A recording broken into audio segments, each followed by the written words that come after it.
Allumons les buzzers de Yacine, d'Augustine, de Stéphane, d'Alain. On y va. Santé pour commencer. En anatomie, quel nom portent, vous savez, les petits reliefs s'élevant à la surface de la langue dans lesquels, Alain? Les papilles. Ben oui, et ça commence très bien pour Alain. Dans lesquels sont situées les cellules appelées bourgeons du goût. Vous avez vu? Papilles linguales ou gustatives, les papilles, Alain, très bien. Pour 2 points. Quel boys band français formé en 96, Yacine? To Be Free. Ben c'est lui, exactement. Un des plus connus, je pense. Il y avait To Be Free, il y avait Alliage. A connu le succès avec le tube Partir un jour. Partir un jour. Yacine, 2 points. Yacine qui a peut-être fait partie d'un boys band. Non. J'aurais bien aimé, mais je n'ai pas la carrure. To Be Free. C'est passé la mode des boys bands, je crois. Il n'y a plus beaucoup. Première question à 3 points. Fin 2021, quel écrivain hispano-péruvien ayant reçu le prix Nobel de littérature mais n'ayant jamais écrit, Yacine? Paolo Cello. Non. En français, a été élu à l'Académie française. Donc c'est un Nobel de littérature. Il est élu à l'Académie française, il n'a jamais écrit en français pourtant. C'est un écrivain hispano-péruvien, même si vous n'êtes pas sûr, Alain? Esposito. C'est pas Esposito. Stéphane, Augustine, Mario Vargas Llosa. Vargas Llosa. On continue. Quel ancien terminal d'interrogation vidéotexte commercial... Stéphane? Minitel. Oui, c'est pas vrai, vous.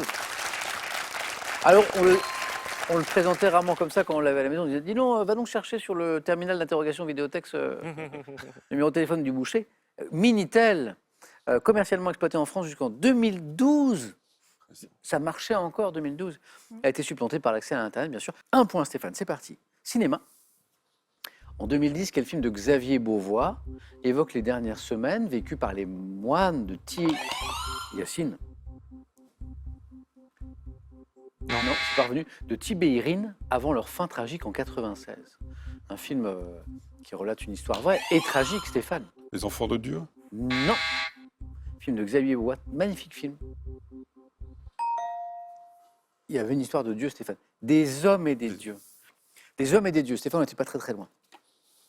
Gastronomie, on cherche un vin rouge, italien, pétillant. Yacine.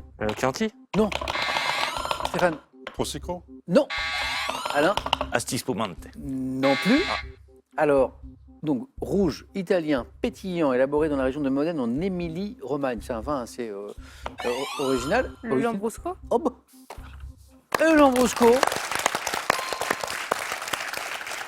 Des origines italiennes, Augustine, ou non? Non, mais j'ai fait 3 ans d'italien. Ah oui, Lambrusco. Alors oui, un peu étonnant, ce vin un petit rouge, pétillant, voilà, un petit peu sucré, à consommer avec modération, bien sûr. Augustine, c'est parti avec 3 points. Bien joué. À quel homme de télévision canadien, disparu en 2009, associe-t-on l'émission Surprise, Surprise? Stéphane? Béliveau. Oui, exactement. Marcel Béliveau, exactement. Et encore un point. Béliveau. On voyage, on cherche une région constituant l'extrémité méridionale du Portugal qui porte un nom, Alain. L'Algarve. Stéphane? L'Algarve. Algarve. Oui, il y a un petit L qui avait sauté à Alain, donc 2 points pour Stéphane. Je reviens sur la question parce que ça allait vite. Quelle région constituant l'extrémité méridionale du Portugal porte un nom d'origine arabe signifiant l'Occident? Algarve. Stéphane en tête du coup, mais c'est très serré entre vous 4.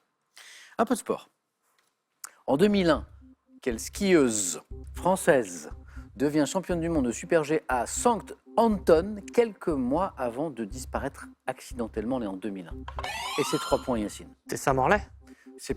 Non, c'est pas Tessa Worley, qui heureusement est toujours avec nous. Skieuse française 2001, championne du monde de Super G. Régine Cavagnou. Ah, Yacine, ça vous parle, je vois que ça vous parle. Cavagnou. Quel est ce gros palmipède au long bec pourvu d'une poche extensible? Alain, Pélican. Eh oui, pélican, la poche. Je savais que vous l'aviez. Représenté par des individus de l'espèce dit blanc, dont l'envergure atteint 3,60 m. Pélican. Ah, c'est chouette ça. On écoute et puis je vous pose une question. Come, they told me, pa-ra-pa-pam-pam, our newborn king to see, pa-ra-pa-pam-pam. Our finest gifts we bring, pa-ra-pa-pam-pam, to lay before a king. Pa-ra-pa-pum-pum, ra-pa-pum-pum, ra-pa-pum-pum.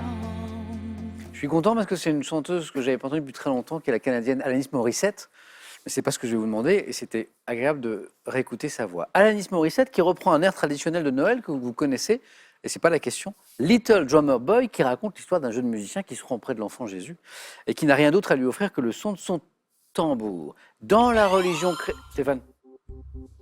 J'allais dire Nana Mouskouri, mais... Non, dans la religion chrétienne, parce qu'elle l'a repris aussi. Quel nom différent de Noël donne-t-on à l'anniversaire de la naissance de Jésus, Alain? La nativité. On est coquin parce qu'on part de très très loin, bonne réponse.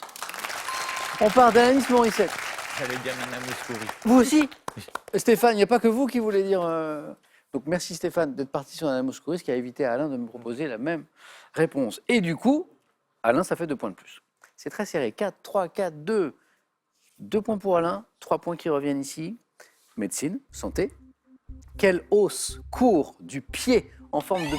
Alain? L'astragale. Ah ouais. Et 3, l'astragale. En forme de poulie, formant le sommet de la voûte tarsienne, également appelée talus. C'est l'astragale. Alain, ça fait 7.